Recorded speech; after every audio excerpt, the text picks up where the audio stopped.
I'm sorry, I rambled more than I should this time. Let's get to Bethany, man. I got this post from Facebook, and I created a little content around it. It just basically says, if Bethany has proof Brian is innocent, why would she sit on it? Sips coffee. Yo, prelude is gonna take you like 17 minutes worth of rambling in here, man, about a topic that's very near and dear to my heart. But if you don't want to hear that and you just want to get to the topic of the video, which is, if Bethany has proof Brian is innocent, why would she sit on it?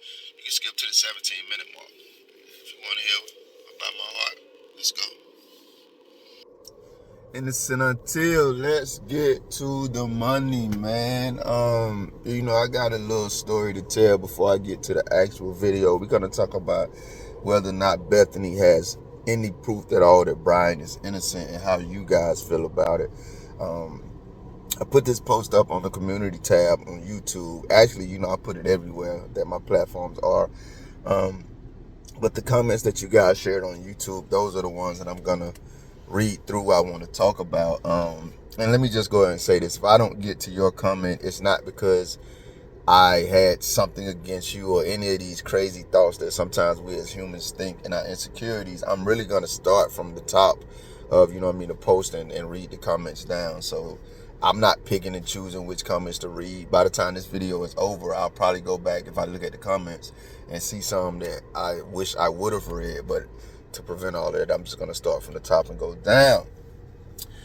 But first, I want to get to my story, man. I do want you to guys to Google Allison Rice, LSU student. If you don't know Allison Rice, LSU student, I don't ask you guys to like, share, subscribe. Perfect segue. Some of you guys I see sometimes when I do the premieres, you will say I didn't get the notification. For whatever reason, YouTube also sends me notifications when I, publish videos or do a premiere or whatever. I don't subscribe to my own channel. You have to explain that to me. But they do. And I notice at least I usually get them. It'll pop up on my screen. Hey, 30 minutes from now, Innocent Until is doing a premiere. I don't always get them when the premiere actually starts, but I usually always get that 30-minute warning or reminder. But there have been 1 or 2 times when I haven't even gotten that, guys. And then even for the channels that I do follow, I would always be puzzled why, when I do get the notifications that they're live or doing a premiere or something, it would be like 15, 17, 18 minutes in. Like it's very rarely, let me say that. There's a few channels that I get them immediately. Like the news, the media channels, I get those immediately almost every time. Like by the time I click on the link, it'll be like the video dropped 6 seconds ago or 30 seconds ago, a minute ago. But with like creator channels, I can honestly say, guys, that I don't get them all the time on time either. I'm saying that to say I don't know what to do about that, because if I did, I would fix it for the creators that I enjoy. But I can just tell you guys what I've said before. You can always check the channel, man. I don't have a drop time and schedule, which would make it easier for everybody if you just knew, like, I ain't gonna call no names. Some of these guys and ladies, they drop every day around this time, or only on Tuesdays and Thursdays around this time or whatever. That would make it easier for everybody, but I'm just too spontaneous and too organic for that. Maybe I'll try to get there. Sometimes I don't feel like making videos. I felt like making this video at 9 o'clock a.m. this morning. By the time I'm making it right now, I was like, damn, I don't even feel like making it, because my thoughts aren't where I want them to be to make the video. So because I do want to make the video and congregate with you guys, usually if I just get going, it'll come out how I want it to, even with a little rambling. So I just wanted to say that. I don't know what to do about the notifications, but if you check the channel, there's going to be content up there. At least 1 video a week, Lord willing. I want you to Google Allison Rice, man. Some people like my stories. I've never really heard a lot of people say they don't. Y'all just don't say anything. You probably just be in the back of your mind like, damn it, why don't you ever just get to the video? As a content creator I watch, he's always rambling before he gets to the point, and I don't like it. I give him hell and sometimes don't watch his videos because he does that. And then I come to my channel and do the same damn thing. The hypocrisy among us, guys. Google Allison Rice, man. I saw 2 things, man. That one thing broke my heart last night and damn near had me in tears. A 14-year-old, if I remember correctly, murdered his mother. I don't know the context, so I'm not overly condemning anybody. Rest in peace to this young lady. It hurts for me to say that. But that's not even what almost, damn it, it got me in tears almost now telling you this story. Not boohoo tears, but damn, when you watching a movie or something, you trying not to cry, but damn it, you just gotta cry. I'm gonna put the video up, man. It's on Law and Crime. You can go watch it for yourself if it doesn't make this video, but I want to put it on one of my platforms.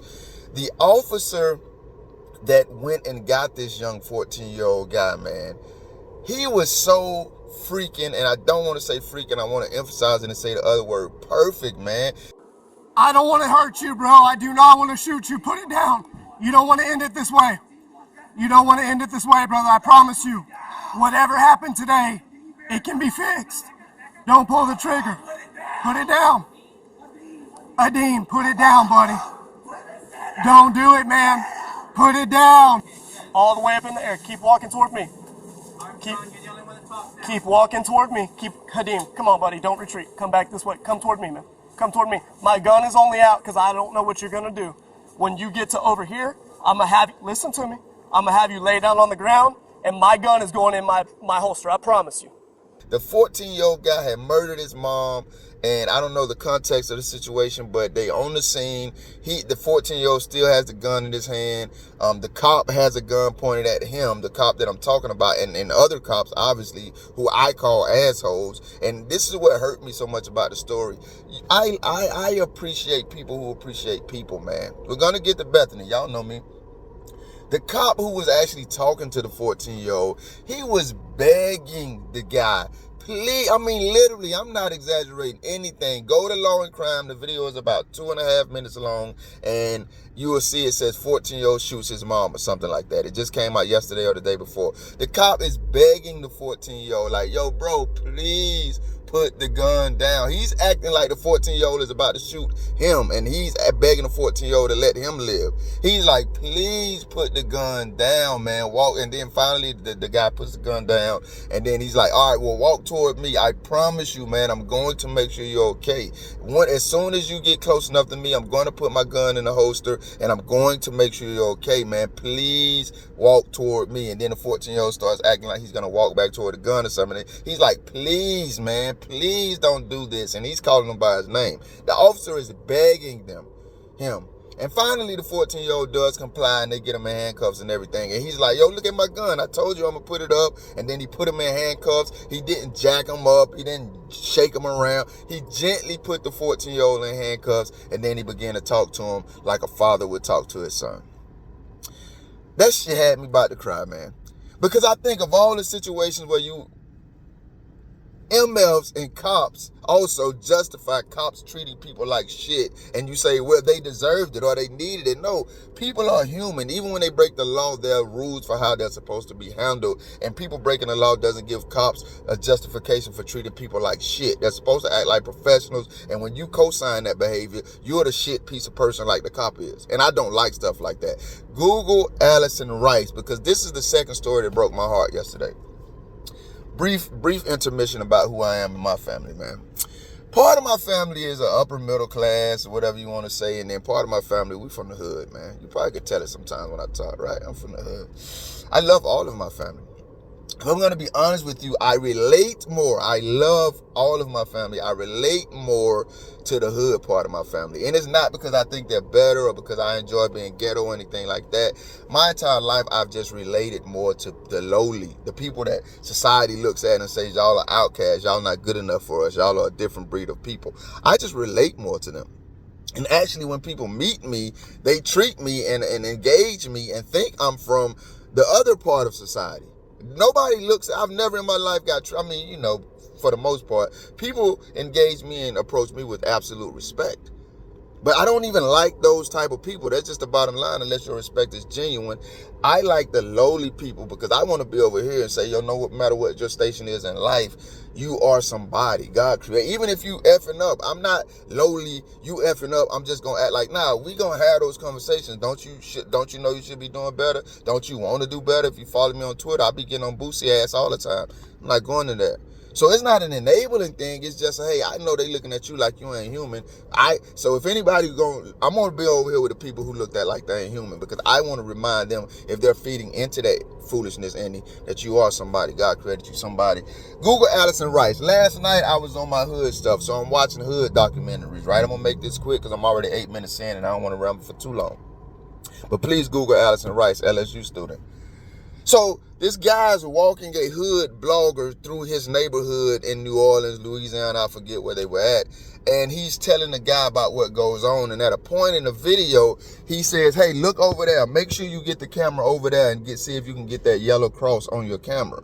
And then he begins to tell us about this student named Allison Rice. Now, the guy who's telling the story, he's one of the lowlifes. He's a hood guy. He'll tell you, like, I did all kind of crazy stuff in my life. I did this, I did that. A lot of stuff that nobody should be commending or praising. And he'll explain why he did it. And now he's maturing, he's growing, he's realizing those are things he shouldn't have done. He wishes he wouldn't have, and he's trying to prevent other people from doing it. And so he's taking this guy through his neighborhood, the absolute ghetto. The thing about it is, I'm looking at it and I've heard of this place before, and in my mind, it's nothing like I can imagine. He also said this during the documentary. He said, yo, bro, this is 2023 and look around you. It looks like something out of the 1940s. In 2023, these impoverished neighborhoods, and it's almost like, how can people still be living like this? How can we as Americans allow our fellow neighbors and citizens to still be living like this? And then we'll blame them and then release ourselves from accountability. Google Allison Rice is the perfect story to tell this about. Long story short, man, she's a 21-year-old young lady who was murdered. I think that was in Baton Rouge. Don't quote me, man. I don't be knowing the details about the places and stuff. But she was murdered, and he's like, yo, point your camera over there and see if you can zoom in on that yellow cross. And then he held his hands up in the air and he got 2 yellow wristbands on. And this is a totally ghettoed out hood dude. I'm talking about real gangster, straight from the hood. I've done all of the things y'all have heard about in stories. He got 2 yellow bands on his wrist that he always wear for this suburban white girl who was murdered near his neighborhood. And he's passionate telling this story about this white girl, 21 years old. I've never heard of Allison Rice in my life until last night about 12 o'clock. And so he tells the story and he says, hey, man, the thing that gets to me about it is I related to her father's pain. When you go online and you Google Allison Rice, you're going to see how connected her father, you're going to hear his pain. It's gonna, if you care about people, it's going to touch your heart. And the other point that the young man made, the hood guy, the guy that you would look at, that society looks at and says, these are the outcasts, these are the people that we should rid our world of. They shouldn't be around us. He's the one introducing our world, to Allison Rice. You're hearing about Allison Rice because of this reject hood guy that the appropriate people would tell you, hey, we got to get rid of these people. And his conundrum, besides feeling her father's pain, was that what they did was gentrify the community. I've seen this in Savannah, Georgia. I've literally seen people murdered because they do this, and it always puzzled my mind how they could do this. They got a college called SCAD, Savannah College of Art and Designs, the #1 art college in the world, in Savannah, and it's right in the hood. Like, the students from all over the world that don't know nothing about hood life, they got to walk back and forth through the hood to get to their classes.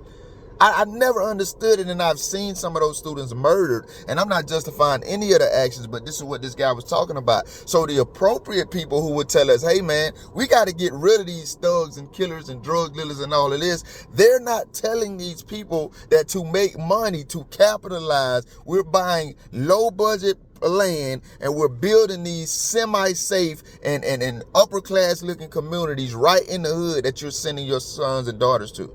And that's what he was like, yo, I wish I could tell y'all what blog it was, but I can't remember. But he walked us through how they put a fence up. And on one side of the fence, it was totally impoverished ghetto. And on the other side of the fence, that if you didn't know what was back there, which I'm pretty sure Allison may have not known, on the other side of the fence, it's this whole entire world. It looks like the what they call it down here in Miami, the shopping district or whatever. It looked like something off the movies. But literally 10 steps away is the hood.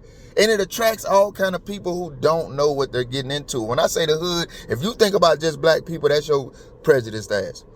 The ghetto is the ghetto, whether it's the trailer park ghetto, whether it's hood, Mexican ghetto, black ghetto, white ghetto, Hispanic ghetto, whatever, man. You know, the hood is the hood. You got good and bad from all races. And then you got people who don't know what the hell is going on because they don't live those kind of lives. You put them in these places, and the people that are doing it, I'm done with it. We're going to get to Bethany now. The people that are doing it are the appropriate ass people, the Nancy Graces of our world, the Brian Entons of our world. They will tell you that you should get the 16-year-old who murdered somebody out because you can see him murdering somebody, but you won't see them creating the conditions that murder multiple people.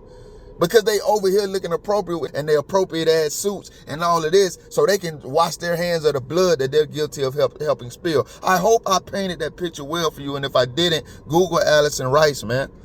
I'm not saying that she was a perfect human while she was alive, but she was a young lady who was murdered because the appropriate people created a world where she probably should have never been, and they probably didn't warn her and her friends that, hey, we're creating this world, there are things that you should at least know about it going on. I think this happens a lot in life, and that's why you hear me in my content always calling out these appropriate ass people, because they go out of their way to present a certain look. If you're one of those people, stop looking like something and actually be it. I don't give a damn if you look like, so I would go back to what I said in the beginning of the video. I would rather hang with the killers and murderers. Because these 9 times out of 10, these are the people that have some type of morals. The same guy that you call a killer and a murderer, and I'm not justifying his actions, it doesn't make it right, but he's the guy that would tell you, man, he would have protected Allison because she don't live in his world, and he would have called off the dogs. We don't move like that, big dog. We interact, we do these things with the people who move in this world. They have morals. Where you got the appropriate people who will call people like him out. They don't have no morals. They're going to stand back and act like they didn't have nothing to do with Allison's death. They're going to mourn and act like they care with her dad when really, no, take accountability for your part in this, just like this young man is doing. We're going to keep Allison's name alive for real. Google Allison Rice, man. It's 15 minutes in. I'm sorry. I rambled more than I should this time. Let's get to Bethany, man. I got this post from Facebook, and I created a little content around it. It just basically says, if Bethany has proof Brian is innocent, why would she sit on it? Sips coffee. Rest in peace, Allison Rice. She didn't deserve that, man. I'm not saying she was a perfect human, but nobody deserves to be murdered. Rest in peace to that young man's mother. Lisa from Facebook says, frankly, if she has info to clear him, then why is that a bad thing? Then that means they have the wrong guy and they need to find the right ones. I'm not saying they do, but it's just a response to this post when someone was asking about Bethany on Facebook. The whole point is to get and convict the person who did this. So if Bethany Funke, she has BF, I'm not going to say this. You can read this on the community tab too, guys. So if BF has proof to why it isn't Brian, then why would she sit on it if it meant just delaying finding the real attackers of her friends? I'm going to read that again because this is the purpose of this video, besides showing love and just talking about the things that are going on in our world that I want to talk about, that I feel need to be talked about. If Bethany has proof that Brian isn't the murderer, why would she sit on it if that proof meant she was just delaying finding if sitting on it just means she's delaying finding the real attackers of her friends? That is the question, guys. Let's see what you guys have to say about it.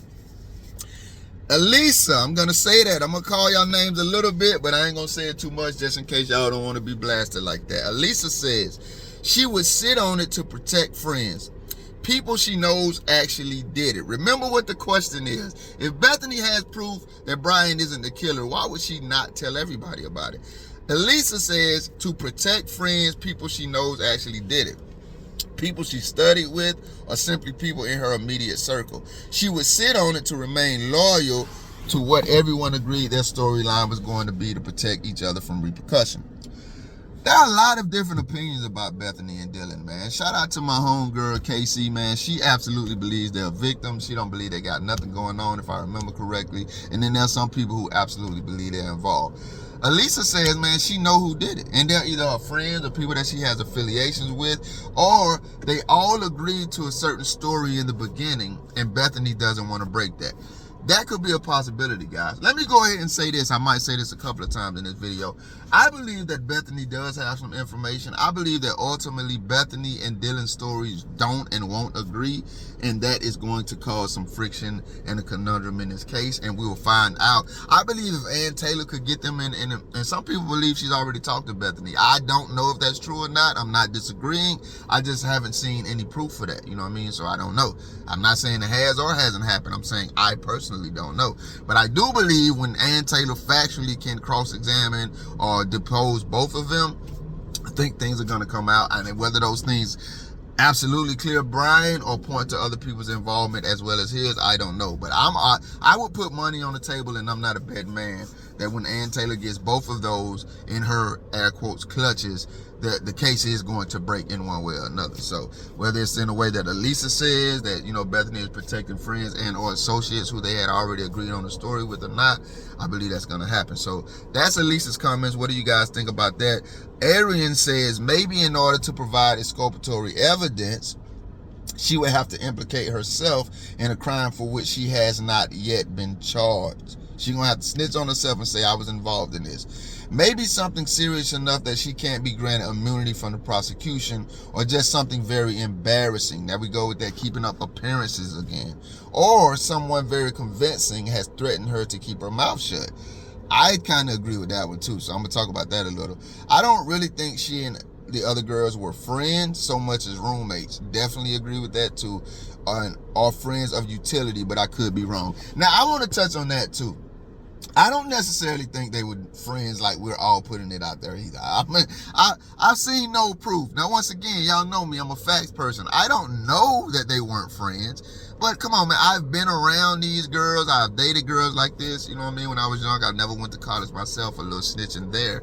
But I've dated college girls who lived in dorms. I've had homeboys and friends or acquaintances, associates. You know what I mean? And then in my life, I've lived in roommate settings. And I've known people who live in roommate settings.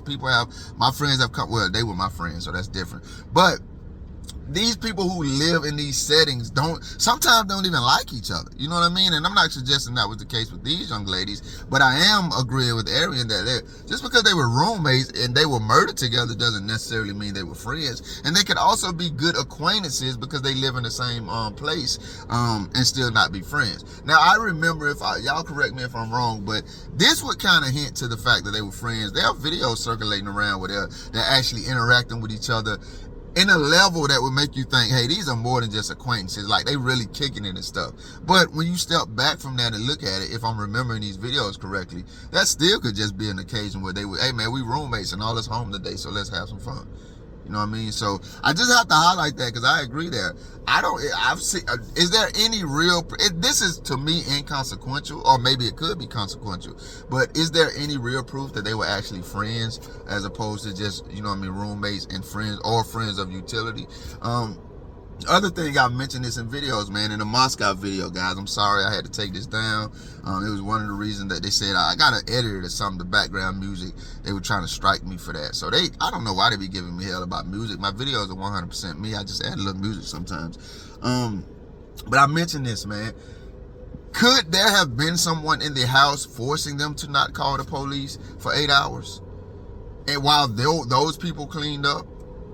And if so, are those the same people that are forcing these girls to tell a story? Because I've seen some of you say the words used in Bethany Dylan's PCA don't sound like the words of a college student. They sound more like the words of cops. All of this being tied together, if these girls were being forced to give a particular story or forced to say or not say things under threat of whatever, and 4 people have already been murdered, so we can assume safely that one of those threats may be that they would suffer the same fate. If that's what happened, who would really have the power to not only make those threats, but implant that amount of fear into anyone's head, including these 2 young ladies, man?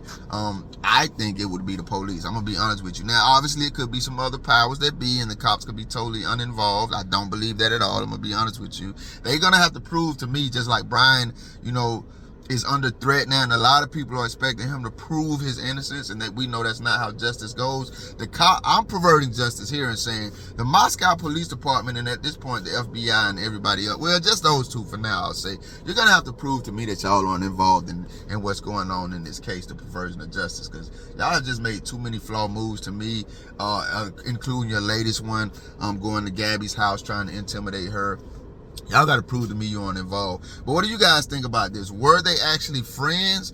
And do you think that maybe someone is threatening Dylan and Bethany, or just one of them, to keep their mouths shut? Is that maybe why Bethany isn't saying anything right now? Another caveat, do you think they threw Dylan under the bus by releasing her PCA statement? I've asked that before, I'm asking it again.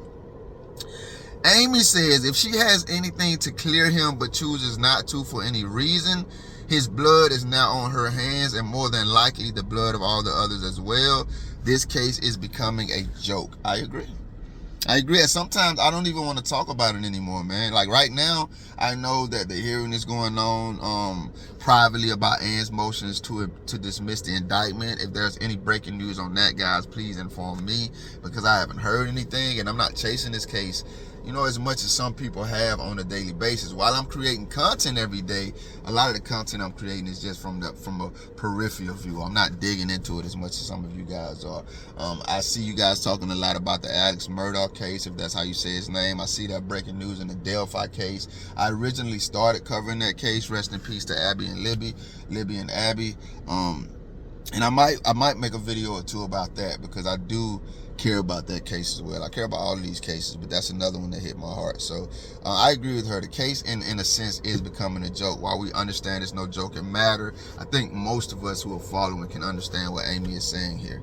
And obviously, man, if anybody knows that Brian isn't guilty, and you know that, like, or even if he is guilty but not guilty alone, and you know that other people who are involved are walking the streets, I would have to agree, man. I don't sit in judgment of anyone or condemnation of anyone. I judge everything, but I don't sit in judgment of anyone. I'm not God. I'm not a judge. But I do agree that their blood is on your hands, man. Brian's included. Ruth says she's been threatened and she's scared. So Ruth agrees with Arian, because whoever did this crime is still out there, or she's protecting someone. Who would Bethany be protecting if not herself at this point, guys? I'm not asking that question because I disagree with Ruth, because one of the earlier commenters also said the same thing about maybe she's protecting an affiliate, a friend, or just some people that, you know, they congregated and got a similar story together. But who would those people be? Who would she be protecting at this point? I don't know. You guys tell me. Y'all are on this case much more than I am. Jesse says the exculpatory evidence could be as simple as her and Dylan have stories that don't match. For me, guys, like I said, I'm gonna probably either say this a lot in this video. I really think that's where the conflict is gonna come in. I think maybe not even on their end, but maybe once again they were force-fed. Dylan at least was force-fed a story, and you know the one of them would cooperate, and one of them could be, you know, intimidated, Dylan or Bethany. And their stories are just not going to match, and like that's the conundrum here. People bring up the fact that Bethany moved away. I said people bring that up. I know when Ann was talking about meeting with her, they were saying you got to come where we're at, maybe Nevada or something. So, and I've heard maybe Dylan is still in town. Guys, I'm a facts person. That's why you hear me saying things like people are saying and talking about Bethany moving. I heard that. If I don't know this, so I would encourage you, you can do and say what you want to. You know, this ain't no amen corner. But before you jump in my comments, in these comments, in this community that we share comment section, talking about this and that, like you know it, consider where you're at, and consider that, hey man, somebody might pop up like the big-headed guy who makes the videos and say, kindly ask you in a very respectful way. Do you know that, or are you just saying it because it fits what you want to believe? A dude on Facebook said that the other day. I meant to read his post so I could remember it and quote it to you guys, but he was like, now that we know, I think what he said, don't quote me on this, now that we know Kaylee fought for her life.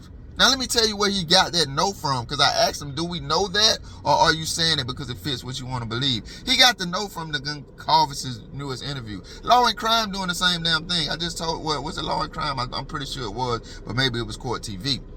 See how I'm putting the divide there between facts and what I believe. It's not hard to say, hey man, this is just what I believe. I don't know it's true. When you start to getting into saying, like, it's obvious you don't know what you're saying is true, but you're trying to present it like it is, that's when I start side-eyeing you. Like, not only do the Brian haters have a narrative, you seem to have one too. I'm just going to be honest with you. It's not hard to say I believe this or I heard this or put context around what you're presenting. So when you don't do that and you're an adult, I start to side-eye you even if I don't say anything to you about it. I'm giving y'all I'm snitching on myself again. I'm looking at you a little crazy because it's like, yo, and we all do it. But if you have a habit of doing it or you don't come back and correct yourself sometimes, I'm looking at you crazy. I'm going to be honest with you. But I lost my train of thought. Jesse says that their stories may not match, and I'm telling you, that's the one I'm selling on. That is the one that I believe is going to come out. I don't think their stories match. I'm going to be honest with you. Why they don't match, I don't know, but I don't think their stories are going to match. And she goes on to say, and that Bethany's statement could be she saw someone but described a different person. That's a great point that I haven't heard said much. Bethany could have also said she saw someone, but her description of who that is a very great point, and I haven't heard that said a lot, if at all. What if Bethany saw someone too and described that person, but her description totally is different from... That is a great ass question. That could be the exculpatory evidence. But then how would Brian and Ann know? I'm not retracting my thoughts about that being a great question, but they are sure, Brian and Ann are sure that she has exculpatory evidence. How would they know that she gave a description? Is somebody inside the police department leaking information because, hey, they know some BS is going on and they're not with it, so they're leaking information behind the scenes, whether they're leaking it, calling in and giving tips secretly, anonymously, or actually working with the defense? That's something to consider. We don't know this, but that is something to consider. All right. And that Bethany's statement could be she saw someone but described a different person. Not that Dylan describes Brian, because she didn't see who it was, and law enforcement decided that Dylan's story sounded way better, so they put that in the PCA. I have a feeling that these girls were no longer friends. Jesse, no knock to anybody else's, but your comment, including mine, I'm putting mine in here too. With all of the comments made, including mine, Jesse's has been the most thought-provoking so far. Kay says, I think Bethany can change the timeline as to when and what she saw and differs from DM's account. So I just said it. This is two people saying pretty much the same thing. But she's just saying what she saw versus Jesse saying baby Bethany actually saw someone. The city-state will lose big time, and they have to win this case or be sued by Brian Koberger and two of the Idaho families that could cost the city and state millions. But basically, she's saying that, hey man, Bethany can change the timeline from what was presented in Dylan's statement, which is that could be a possibility, guys. There you go again. That a lot of people seem to think that they will have conflicting statements, which will cause a problem for the state, seemingly to me. D says because she's been threatened with the same fate if she talks. That's enough. I believe I'm gonna say this a lot in the video. I believe their statements are not going to match. That's my first consideration. And my second one is that someone is threatening these guys, these ladies, because I also believe that the cops are heavily involved in this. I'm not a fan of cops as an institution. You guys know this if you watch my content regularly, but I am a fan of people who have to pay their bills. So if you're a cop, but you ain't no bad cop, you just working and doing your best at the job you took a career to do, I ain't mad at you, man. You got to feed your family, and you're supposed to want to be good at what you do within the boundaries that you are supposed to conduct yourself in. I'm not mad at you for being a police officer. The corrupt institution is what I'm suspect of, and I don't make no apologies for not supporting. But I believe that there's corruption throughout Moscow Police Department, and now I believe the FBI, for whatever reason, is in on it. And I think they all need to be investigated. So it's not above my consideration that at least these two entities are possibly threatened. Hell, they threatened Gabby in public. They threatened Gabby, but they didn't even hesitate to do it. They weren't concerned that we would know about it. I've said this before. If they would do that publicly, someone asked this question too. Imagine what they did behind the scenes. The young lady on Twitter said it. If they would do that to Gabby publicly, knowing that we would find out about it and not give a DAMN, what would they do to two young ladies behind the scenes? So, Vaughn says, yes, the time doesn't add up from when she saw the killer, and PE, I don't know who PE is, said they saw the car take off. Car had already left at high speed, then she saw the killer walk past her window. I'm sorry, Vaughn, you guys will have to speak to that. I don't know about the time of death. I don't know any of that. None of that ever registers to me, because anybody can make up anything. I've seen you guys talking about it, But it does. I gotta wait. That's definitely part of it. I gotta wait to see come out in court. I've seen too much about that. I'm not knocking Von's comment. I'm just giving my perspective on why I would respond how I respond to the comment. I don't know enough about what happened that night. I said in my last video, I'm not studying the 1122 Kings Road videos. As it's too much for me, man. Too many different opinions. I will wait to see what rises to the top in court about these things. But Von once again says the time doesn't add up from when the killer saw. She said she saw the killer, and PE say they saw the car take off. The car had already left at a high speed when she saw the killer walk past her window. If she even did. I added it if she even did, but that's Von's comment. C said, personally, I'm going to read one more comment after this, guys, and then we're going to get out of here. Maybe two more. Personally, in my opinion, I think she heard or saw someone and identified the person or voice, but I don't know for sure. Like, I heard a guy yelling that sounded like Maddie's boyfriend, Jake. For example, she's giving an example. I know a lot of y'all are hot on Jake, but hey, you hot on Jake people. Do you know any of the things that you're saying and suggesting and accusing this guy of and about are true? If not, are you communicating it like it's just your thought, your opinion, your idea, your suspicion, your speculation, or are you communicating it like you have video proof? Like, come on, man. Let's be. If we don't want people needlessly slandering Brian without absolute proof, we cannot be doing it to other people either. But she said, for example, maybe Bethany heard someone's voice that she recognizes, like Jake, for example, or I saw a man walking away from the house at that time, and it was Jack D, whoever, and I'm telling y'all guys, I don't know. Y'all look at these people like that. Some people look at Dylan and Bethany. I know they could be involved, but damn it, where's the evidence? So I haven't been as clued in on them as you guys have. Not that I think they're absolutely clear and it's not capable that they are involved, but I haven't been. None of the evidence is pointed to anybody besides Dylan and Bethany to me, and potentially Brian simply because he was arrested. I don't see any evidence. If there is evidence, people answering calls and not calling family first and picking up dogs and stuff. If we don't think the stuff that they got on Brian is enough to think he's guilty, which I'm one of the people who don't. Come on, man. There's other stuff that they have on these other guys that y'all are accusing are way weaker than that. So we gotta be balanced, guys. You're gonna hear me say that over and over if you watch my videos. You can't have balance over here and then just have lunacy over here because it fits your narrative. You got to be as balanced as you want everybody else to be, man. Filter what you're thinking, saying, opinionating through the same balance that you want everybody else to use when they're accusing the people that you don't want them to be accusing. Come on, man. Where's your balance? We're grown here, man. So she just thinks that maybe she's Bethany possibly, and I like how she's putting it. She's emphasizing, in my opinion, just an example. That's how you communicate when you're accusing people of horrendous crimes like this. Damn it, of anything, in my opinion, but especially horrendous crimes like this. But maybe Bethany heard a voice that she recognized, Jake or Jack D, and saw them walking away or something. That could be it too. It just fits back into that mold of her description of what happened and what she saw is totally different from Bethany's and Dylan's, and both can't be true. So if Bethany, that's more than reasonable doubt. I mean, we already got reasonable doubt for Brian, but them seeing and hearing two different people, and plus we got the other male DNAs on the scene. Come on, man. At the very least, we knowing somebody else was there. There's more than enough reasonable doubt to believe that maybe Brian isn't the one, or he isn't the one alone. So, Miss J, y'all know that's Miss J. I hope you're feeling better, young lady. All I know is that I should change my name to Funke because I've been I'm not gonna read that. Shout out to you, Miss J. Praying for you.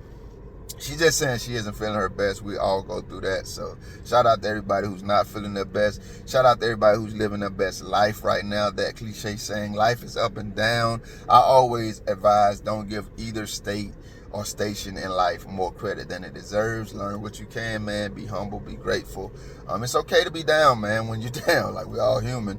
Just don't stay there too long unnecessarily. So anybody who's not feeling great, praying for you, wishing you, good energy from Christ. And anybody who's feeling great, enjoy your moment, man. And, just realize that life may change on you, and that doesn't mean God isn't on your side anymore. This will be the last comment I read from Trish. She says, I believe she's been gagged also, the gag order. If you look at Huda London Mental Health today, she's got a post from an anonymous family member of BK stating some very interesting things. It's hearsay, but wow at the content of that post. Who the London Mental Health Today? I'm not familiar, but Trish suggests we go look at that. That was 9 hours ago. Today is 9:20. So around 9:19, 9:20, 2023. Who the London Mental Health? Trish says there's some things from an anonymous, alleged. I'm throwing alleged in there because if it's anonymous, I don't know how we're going to know that it really is a member of BK's family. But yeah, she says that they're well, maybe Trish knows that this is a member of BK's family. I don't know. But I don't know. But anyway, she's saying this anonymous family member of Brian's is stating some very interesting things. She highlights that it's hearsay, but she says the content is mind-blowing and you should take a look at it. So, guys, I'm going to end with the question that I began with. I know a lot of this video was me rambling, but if Bethany has proof that Brian is innocent, why would she sit on this? This is on the community tab. It was posted. Can I see when it was posted real quick for you guys? No, I can't. Within the last couple, it was posted a day ago, guys. So you can actually go look at the post if you want to. But we're just rehashing in this video some of the things that were said in response to that question. If Bethany has proof Brian is innocent, why would she sit on it? Once again, rest in peace to this young lady who was murdered by her son. If I remember correctly, I think a man was also injured in that altercation. So prayers for them, prayers for their loved ones. We're even praying for the 14-year-old boy. I don't know what, preceded this. There are situations where people would be like, well, if it was a dad especially, well, maybe he was abusive. You would come up with reasons why to justify what the 14-year-old done. And I'm not okay with that either because no one deserves to be murdered. But 14-year-olds, they are children without in any type of way implying that there's a justification here. You got to keep that in mind as well. And you got to keep in mind the context that, hey, man, the mom could have been abusive as well. Anything could have been going on there. So, but we don't know she was, just like in these situations where men are murdered and we start coming up with all these scenarios of why they may have deserved it. We don't know they did anything to deserve it either. So I'm not slandering the victim, the murder victim here. I'm just saying the dichotomy and how we think through these things according to who's the perpetrator and who's the victim. Either way, it's a very tragic situation, man. And I just pray for everybody involved, and my heart breaks for those who we can't give their lives back. Including Allison Rice. I do suggest you go Google them. I do suggest that you judge people based on who they are. We're all human. We all fall incredibly low sometimes. We all, as much as context allows me to say this, rise by God's grace incredibly high sometimes. Facades are not a true representation of who people are. Mistakes are not necessarily a true representation of people who are. Bad decisions are not even necessarily a representation of who people are. Who people are who they are. And you should be wise enough as an adult, unless you suffer mental incapacity, to assess people and really see who they are, not just buy into narratives and run with that. Especially if it's a narrative. Like, I just want to believe something, so I'm just going to buy into everything that advocates what I want to believe. Let's be real, let's be honest, and let's be humble, compassionate, and grateful out here, man. That's my sermon, innocent until I'm out.